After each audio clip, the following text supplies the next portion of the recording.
Hi, this is the train race, and what we have right now is the blue that points the right, which is for the right train. The blue is being multiplied and magnified. That means we need to complete 100 of those in order for that tool to be effective. Now, we need the left one. We need the left one for the left train. Why? Because the right one is way behind. We don't need to complete 100 diamonds. We don't need to waste 100 diamonds for that, guys. Right now, 20, 30 is wasted. What we need is the middle two.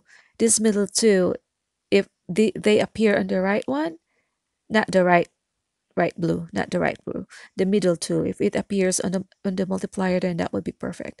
These two will add the speed, which is the number at the bottom.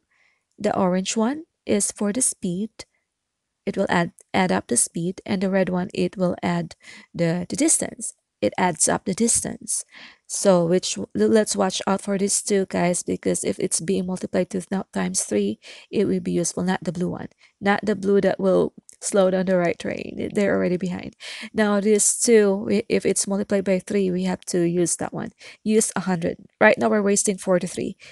Plus, you have to complete the number requested. If it's 100, you have to complete 100 in order to use the tool. So hope this helps.